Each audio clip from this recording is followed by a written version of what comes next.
Welcome to Roshni's world. ഞാനിവിടെ വന്നിരിക്കുന്നത് ഒരു അവിൽ മിൽക്കിന്റെ റെസിപ്പിയുമായിട്ടാണ്. ഇതൊരു റിഫ്രഷിംഗ് ഡ്രിങ്ക് ആണ്, എല്ലാവർക്കും ഒരുപോലെ ഇഷ്ടാവുന്ന ഡ്രിങ്ക് ആണ് ഇത്. അപ്പോൾ വീഡിയോയിലേക്ക് പോകുന്നതിന് മുൻപ് എൻ്റെ ചാനൽ സബ്സ്ക്രൈബ് ചെയ്തിട്ടില്ലെങ്കിൽ ഒന്ന് സബ്സ്ക്രൈബ് ചെയ്യണേ. തൊട്ടടുത്തുള്ള ബെല്ലൈക്കൻ എനേബിൾ ചെയ്താൽ ഞാനിടുന്ന പുതിയ പുതിയ വീഡിയോസ് നിങ്ങൾക്ക് നോട്ടിഫിക്കേഷനായും കിട്ടും. അപ്പോൾ നമുക്ക് റെസിപ്പിയിലേക്ക് പോകാം. നമുക്ക് അവിലൊന്ന് റോസ്റ്റ് ചെയ്തെടുക്കണം. അപ്പോൾ അതിനായിട്ട് ഞാൻ ഇവിടെ ഒരു ഫ്രൈങ് പാൻ വെച്ചിട്ടുണ്ട്. അപ്പോൾ അതിലിട്ട് നമുക്കൊന്ന് അവിലൊന്ന് റോസ്റ്റ് ചെയ്തെടുക്കാം. അപ്പോൾ അതിനായിട്ട് ഞാൻ ഒരു കപ്പ് അവിലാണ് എടുത്തിരിക്കുന്നത്. അപ്പോൾ അതിന് മുന്നേ ഞാൻ ഒരു ടീസ്പൂൺ ഗീ ചേർത്തിട്ടാണ് അവിൽ റോസ്റ്റ് ചെയ്തെടുക്കുന്നത്. നമ്മൾ ഗീ ചേർക്കാതെ റോസ്റ്റ് ചെയ്യുമ്പോൾ അതൊന്ന് മുരിഞ്ഞ് കിട്ടത്തില്ല. മുരിഞ്ഞ് കിട്ടണമെങ്കിൽ ഗീ ചേർത്തിട്ട് തന്നെ റോസ്റ്റ് ചെയ്തെടുക്കണം. അല്ലാതെ നമ്മൾ സാധാരണ റോസ്റ്റ് ചെയ്യും എങ്ങനെ ഗീ ഒന്നും ചേർക്കാതെ, അതിനേക്കാൾ നല്ലത് കുറച്ച് ഗീ ചേർത്ത് കൊടുക്കുന്നതാണ്. അപ്പോൾ ഞാനിവിടെ ഒരു കപ്പ് അവലെടുത്തിട്ടുണ്ട്. ഇത് നമുക്ക് ഇതിലേക്കങ്ങ് ഇട്ട് കൊടുക്കാം. അപ്പോൾ നന്നായിട്ട് ചൂടായി കിടക്കുന്നുണ്ട്. ഇനി അതൊന്ന് നമുക്കൊന്ന് റോസ്റ്റ് ചെയ്തെടുക്കാം. നന്നായിട്ടൊന്ന് റോസ്റ്റ് ചെയ്യാം. ഗീ ചേർക്കുമ്പോഴാണ് ഇത് നന്നായിട്ട് മൊരിഞ്ഞ് വരുള്ളൂ. അല്ലാതെ നമ്മൾ സാധാരണയൊക്കെ അതൊരു വല്ലാത്തൊരു ഇതിലാണെന്നുണ്ടാകും. ഇങ്ങനെയാകുമ്പോൾ നല്ലൊരു ടേസ്റ്റും ആണ്. ഈ സമയത്ത് കഴിക്കുമ്പോൾ കടിച്ചെടുക്കുമ്പോൾ നല്ലൊരു ടേസ്റ്റ് കിട്ടും കേട്ടോ. പിന്നെ അവിൽ വറക്കുമ്പോൾ ഇത് സിമ്മിലിടാൻ ശ്രദ്ധിക്കണേ. അല്ലാതെ ഫ്ലെയിം താഴ്ത്തി വെച്ചിട്ടില്ലെങ്കിൽ പെട്ടെന്ന് അവിലങ്ങ് കരിഞ്ഞു പോകും. അപ്പോൾ അതിൻ്റെ ടേസ്റ്റേ അങ്ങ് മാറാൻ വഴിയുണ്ട്. അപ്പോൾ അതൊന്ന് പ്രത്യേകം ശ്രദ്ധിക്കാം. ഇത് റോസ്റ്റ് ചെയ്യുന്നത് എന്തിനാണെന്ന് വെച്ചാൽ നമ്മൾ അവിൽ മിൽക്ക് തയ്യാറാക്കുമ്പോൾ അതങ്ങ് പെട്ടെന്ന് അങ്ങ് കുതിർന്ന് പോകാണ്ടിരിക്കേണ്ടിയിട്ടാണ് ഞാനിങ്ങനെ റോസ്റ്റ് ചെയ്യുന്നത്. അപ്പോൾ നല്ല ഇങ്ങനെ ക്രിസ്പായിട്ട് നമുക്കിങ്ങനെ കടിക്കാൻ കിട്ടുമ്പോൾ ഒരു പ്രത്യേക ടേസ്റ്റാണ് അവിൽ മിൽക്കിന്.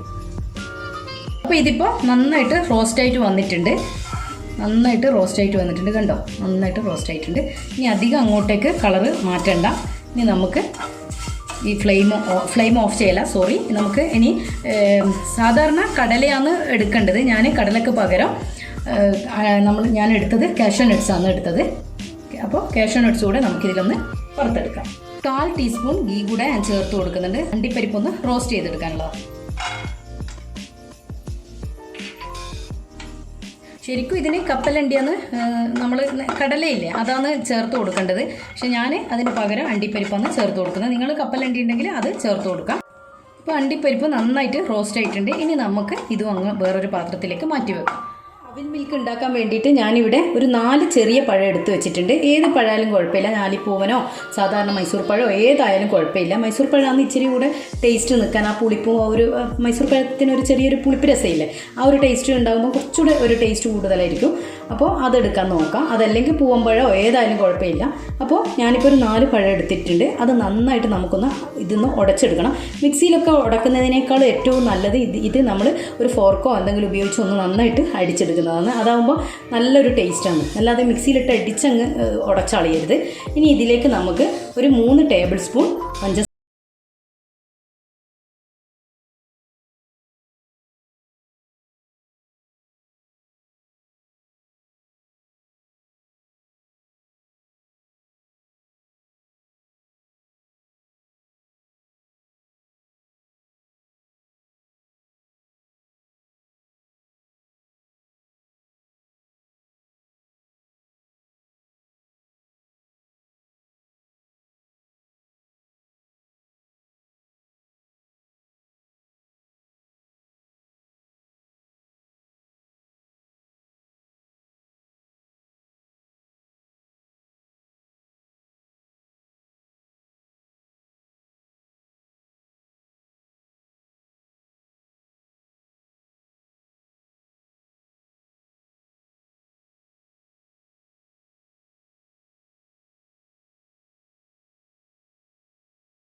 മിക്സ് ചെയ്ത് കൊടുക്കാം.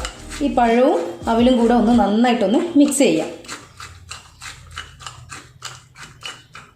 എന്നിട്ട് മിക്സ് ചെയ്തതിന് ശേഷം നമുക്ക് കുറച്ചുകൂടെ ഒന്നിങ്ങനെ ജസ്റ്റ് ഒന്നിങ്ങനെ ഇട്ട് കൊടുക്കാം. ഇനി അത് നമ്മൾ മിക്സ് ചെയ്യേണ്ട, ജസ്റ്റ് ഒന്നിങ്ങനെ ഇട്ട് കൊടുത്താൽ മതി. ജസ്റ്റ് ഇങ്ങനെ ഇട്ട് കൊടുക്കാം. ഇനി ഞാനിവിടെ ആപ്പിൾ കട്ട് ചെയ്ത് വെച്ചിട്ടുണ്ട്. അതുകൂടെ നമുക്ക് ഇതിലേക്കങ്ങ് ഇട്ട് കൊടുക്കണം. അപ്പോൾ ഞാൻ അതുകൂടെ ഇതിലേക്കങ്ങ് ഇട്ട് കൊടുക്കുന്നുണ്ട്. ഫ്രൂട്ട്സ് ഏത് ഫ്രൂട്ട്സും ആണെങ്കിലും നിങ്ങളുടെ കയ്യിലുള്ളത് ഇട്ട് കൊടുക്കാം. ഞാനിപ്പോൾ ആപ്പിളാണ് ഇട്ട് കൊടുക്കുന്നത്. അപ്പോൾ ആപ്പിളും അങ്ങ് ഇട്ട് കൊടുക്കുക.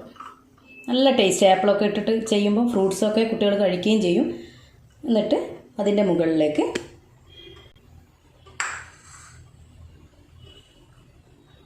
ഇനി റോസ്റ്റ് ചെയ്ത് വെച്ച അണ്ടിപ്പരിപ്പ് കൂടെ ഇട്ട് കൊടുക്കാം. ഞാനിപ്പോൾ അണ്ടിപ്പരിപ്പ് എടുത്തതേ ഉള്ളൂ.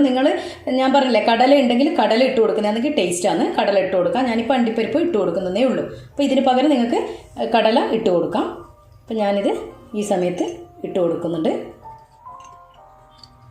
ഇനി കുറച്ചുകൂടെ അവിലൊന്നിങ്ങനെ ജസ്റ്റ് ഒന്നിങ്ങനെ തൂക്കിക്കൊടുക്കാം.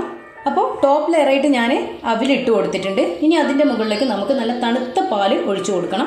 ഞാനിപ്പോൾ നല്ല തണുപ്പിച്ച പാലാണ് ഒഴിച്ചു കൊടുക്കുന്നത്. ഇത് കുറച്ചുകൂടെ കട്ടയായി ഉടച്ചാൽ കുറച്ചുകൂടെ ടേസ്റ്റ് ഉണ്ടാവും. നന്നായിട്ട് കട്ടയാക്കാൻ ഫ്രീസറിൽ വെച്ചിട്ട് നന്നായി കട്ടയാക്കിയതിന് ശേഷം അതൊന്ന് നന്നായിട്ട് ഉടച്ചു കൊടുക്കാൻ.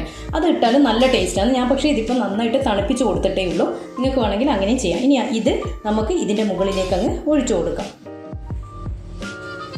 അപ്പോൾ ഞാൻ കുറച്ചുകൂടെ പാൽ ഒഴിച്ചു കൊടുത്തിട്ടുണ്ട്. ഏറ്റവും മുകളിലായിട്ട് ഞാൻ ഐസ്ക്രീമാണ് ഒഴിച്ചു കൊടുക്കുന്നത്. നിർബന്ധമൊന്നുമില്ല, നിങ്ങൾക്ക് വേണമെങ്കിൽ മാത്രം ഇട്ട് കൊടുത്താൽ മതി. ഞാൻ ഐസ്ക്രീം ഇട്ട് കൊടുക്കുന്നുണ്ട്. നല്ലൊരു ടേസ്റ്റാണ് ഐസ്ക്രീമൊക്കെ ഇട്ടാൽ. അപ്പോൾ കുറച്ച് ടേസ്റ്റ് ഉണ്ടാവും ഐസ്ക്രീം കൂടെ കൂട്ടി കഴിക്കുമ്പോൾ. അതാണ് ഞാൻ ഐസ്ക്രീം ഇട്ട് കൊടുക്കുന്നത്. ഇപ്പോൾ മൊത്തം ഞാൻ ഇട്ട് കൊടുത്തിട്ടുണ്ട്. ഇനി ഇതിൻ്റെ ഏറ്റവും മുകളിലായിട്ട് നമുക്ക് ക്രീം വേഫർ ഇട്ട് കൊടുക്കാം. ഇതൊന്നും നിർബന്ധമില്ല. ഇതൊക്കെ ഒരു നമ്മുടെ ഓരോരുത്തരുടെ ഇഷ്ടാനുസരണം ചെയ്യേണ്ട കാര്യമാണ്. ചിലവർ ബൂസ്റ്റ് ഹോർലിക്സ് ഒക്കെ ഇട്ട് കൊടുക്കും. ഞാൻ ഇതിൻ്റെ മുകളിൽ ഇപ്പോൾ ക്രീം വേഫറാണ് ഉപയോഗിച്ചിരിക്കുന്നത്. അപ്പോൾ നിങ്ങൾക്ക് വേണമെങ്കിൽ അങ്ങനെയും ചെയ്യാം. ബൂസ്റ്റോ ഹോർലിക്സിൻ്റെ പൊടിയോ എന്താണെന്ന് വെച്ചാൽ കയ്യിലുള്ളതെന്ന് വെച്ചാൽ ചെയ്യാം.